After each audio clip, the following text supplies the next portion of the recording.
Bien le bonjour. Aujourd'hui, on parle d'un sujet en fait qui est hyper profond et central derrière toutes les apparentes problématiques que tu as ou les apparentes problématiques que tu as, tu penses que c'est les vrais problèmes, c'est-à-dire les problèmes les plus profonds. Ah, j'aimerais bien gagner plus d'argent, ah, j'ai pas assez d'argent, ah, dans ma relation, il y a tel schéma qui se répète et j'en ai marre. Dans mon boulot, euh, euh, le management est mauvais ou j'ai envie de changer de travail, je ne sais pas ce que je veux faire, etc., etc. Les problématiques que globalement tout le monde rencontre, hein.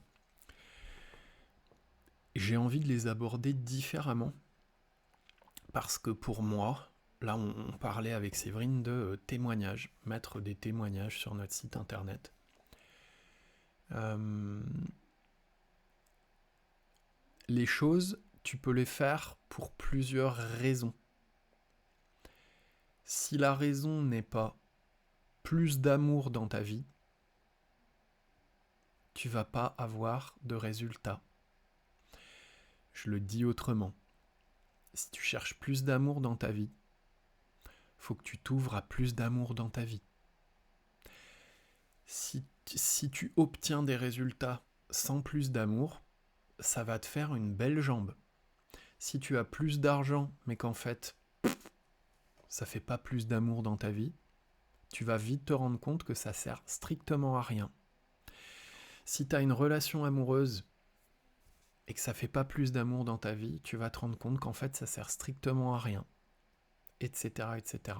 Ça paraît fou ce que je dis, et je sais que ça va paraître genre mystique à des gens, genre qu'est-ce qu'il dit lui, c'est quoi ce truc bizarre ou... Mais on peut pas gruger la vie. Si je résume, dans la vie, il y a que l'amour. Il y a que l'amour, et en fait nous, face à cette immensité d'amour, on se ferme plus ou moins, on limite, on temporise. C'est humain, on le fait tous parce qu'on a peur. Ok. C'est bizarre parce qu'on a peur de ce qu'on est. Parce que cette quantité immense d'amour, c'est ce qu'on est. Je rentre pas dans les détails. Les sages, depuis plus de 5000 ans, le disent comme ils peuvent, à tort et à travers. C'est juste parce que c'est vrai, en fait. Il y a des millions de gens qui s'en sont rendus compte depuis des millions d'années où il y a des humains. On peut pas gruger la vie. Tu peux pas miraculeusement avoir en résultat ce que tu cherches le plus au fond de toi. Derrière nos problématiques concrètes et précises, qu'est-ce qu'on cherche? On cherche à vivre plus d'amour. On cherche à vivre plus d'harmonie, plus de fluidité, plus de connexion, plus de profondeur. Tous ces mots-là, je les mets comme synonyme de amour, cet amour immense, cette espèce de source d'amour qui crée tout ce qui existe là. Il y a des gens qui l'appellent Dieu. Ok. On cherche tous plus de ça. Derrière tout ce qu'on fait, il n'y a que ça qu'on veut en vrai.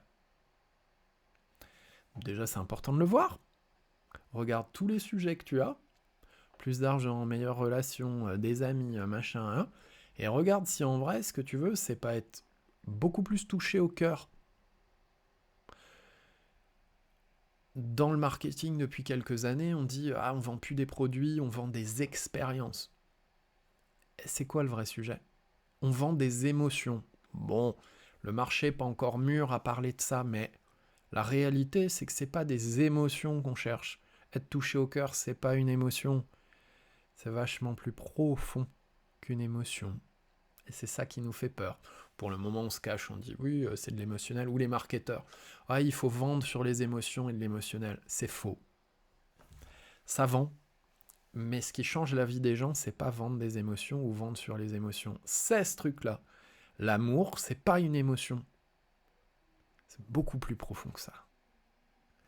Et ça génère les émotions. C'est à partir de l'amour que les émotions se créent et se vivent. Bref, ça c'est un peu mystique. On cherche tous ça, et en fait, tout le monde, ce que moi je me vois faire aussi, on essaie de gruger la vie. Je veux pas m'ouvrir à plus d'amour, mais je veux qu'en résultat, j'ai plus d'amour dans ma vie. C'est mécaniquement impossible, c'est comme si c'était une loi physique. Je veux plus, je dis n'importe quoi là exprès, je veux plus d'humidité dans ma vie, mais tout ce qui est aquatique, je m'y ferme. Je continue de m'y fermer et je mettrai jamais un orteil là-dedans. Bah ça va être compliqué, tu vois. Je dis n'importe quoi, mais on voit l'image. C'est impossible. Qu'est-ce qu'on veut, là, puisqu'on parlait de ça avec Séverine sur les témoignages? Qu'est-ce qu'on veut? Quand on met des témoignages sur un site, on cherche quoi? On cherche à se prouver qu'on est quelqu'un de bien? On cherche à rassurer les gens sur le fait que ce qu'on fait, ça a vraiment de la valeur? Si c'est le cas, pourquoi on fait ça? Parce que nous, on n'y croit pas à 100%? On pense que sans, quelque part, un peu faire un rouleau compresseur sur le mental des gens, pour qu'à la fin, leur mental, ils disent « Ah oui, tout a l'air logique, ouais, du coup, je vais acheter ». C'est ça qu'on cherche? Pas ça qu'on cherche. On cherche quelque chose de plus profond. Mais si on fait ça, en fait, on limite vachement les résultats. Ça fait peur.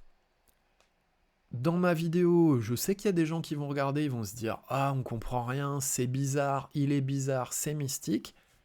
Bonne nouvelle, ça s'appelle des résistances. J'ai les mêmes et j'ai eu les mêmes, donc je comprends très bien, je juge pas. Mais c'est des résistances parce qu'au fond de toi, tu sais que le sujet, c'est ça. Tout ce qu'on fait, on a une intentionnalité, on a des intentions. L'intention réelle qu'on a, ça donne les résultats. Quand l'intention, c'est plus d'amour, on a des résultats qui changent une vie. Quand l'intention, c'est pas plus d'amour, c'est plus de contrôle, c'est plus de manipulation, c'est plus de, entre guillemets, de mathématiques, de forçage pour être sûr que le résultat soit là et compagnie, ça donne jamais de l'amour. D'où les gens, ça fait 11 ans que j'accompagne, et je reçois régulièrement des gens qui disent, bah, mais même des gens connus, même des gens putain de successful, et qui me disent, écoute, je viens vers toi parce que j'ai tout essayé, et ça marche pas. T'as pas essayé de t'ouvrir à plus d'amour sur le sujet. C'est pas vrai. T'as essayé plein de trucs très humains, de comment on te dit qu'il faut faire. Et en fait, le marketing, c'est comme ça. Il faut mettre tels éléments, et puis tel truc, et la psychologie humaine marche comme ça, et nanani, et nanana. Mais on est des trous de balles. C'est-à-dire qu'en vrai, on cherche tous l'amour, et pour le moment, sur la planète Terre, on n'en parle pas. On est accaparé par tout plein d'autres sujets et on se fait croire que c'est des autres sujets. Ah ben non, non, non, moi c'est la santé, ah ben non, moi c'est l'argent, ah ben non, moi c'est le travail, et puis machin, et puis le contexte économique. Putain, on cherche que ça, arrêtez de délirer. Mais pour le moment, on n'est pas assez mature pour se l'avouer. Ça fait encore trop peur, donc quand on le dit en place publique, plein de gens qui font semblant de ne pas comprendre de quoi on parle, ça s'appelle des protections et des résistances. Ça peut même être extrêmement agressif et virulent. Je comprends que j'ai été agressif et virulent aussi, et je le suis régulièrement. Bref, je voulais parler d'amour et de résultats parce que c'est la seule chose qui compte. C'est la seule chose qui marche, c'est la seule chose qui compte. Ça veut pas dire que le concret, c'est pas important, mais ça veut dire qu'on a besoin de regarder nos intentions réelles derrière les choses concrètes qu'on fait. Si on regarde pas ça, franchement, on n'aura jamais une vie beaucoup plus pleine d'amour. Dernier exemple d'illustration, ma chérie Séverine, ça fait 10 mois qu'on est ensemble aujourd'hui. Pourquoi je l'ai rencontrée? Il n'y a pas de hasard dans la vie. Et quand je dis ça, c'est pas un pauvre truc de développement personnel. Je reviens pas de Katmandou en ayant fumé un gros joint en me disant j'ai tout compris à la vie, j'ai lu 3 bouquins spirituels et je suis allé voir un maître. C'est pas le délire du bonhomme si vous me connaissez un peu. C'est pas un hasard si on s'est rencontrés. Juste avant, je me suis dit je suis fatigué. Donc comme beaucoup de gens connaissent dans le milieu spirituel, à un moment tu sens, tu souffres tellement qu'en fait t'as juste envie de te rendre et d'ouvrir enfin grand les bras à plus d'amour. T'es fatigué, genre t'as essayé plein d'options, entre guillemets t'as tout essayé. T'en peux plus, tu dis oui à la vie et t'arrêtes de t'accrocher à tes résistances à plus d'amour. C'est ce que j'ai fait et je me suis dit moi dans mon boulot, je dis oui à plus d'amour dans mon boulot. Comme rien n'est séparé dans la vie, on peut se le dire pour le boulot, en fait, on le fait dans toute notre vie en même temps. Bah, en fait, ça m'a rassuré de me dire dans le boulot, boum, 1 mois après, je tombe amoureux. Wow, wow, wow. D'une manière juste n'importe quoi et impossible, je l'ai pas cherché. Ça me tombe sur la gueule. Pourquoi? Parce que j'ai fait le choix concret. C'est pas un truc mental où je me dis oui, oui, ben je m'ouvre à plus d'amour. Je sais pas comment dire ça, c'est un truc méga profond, vachement simple, mais méga profond où tu sens si tu te mens, si tu te mens pas, et tu sens qu'il y a un truc en toi qui fait allez, on y va. Je fais le saut vers plus d'amour, et c'est incontrôlable, et je sais pas ce qui va se passer, et je saute dans la piscine d'amour. Point. Salut. Voilà ce que je voulais partager aujourd'hui. Dites en commentaire qu'est-ce que ça vous fait, comment c'est pour vous, et s'il y a des sujets où miraculeusement vous voyez pas que le vrai sujet, c'est plus d'amour derrière. On se fera un plaisir de creuser ça ensemble. Bisous.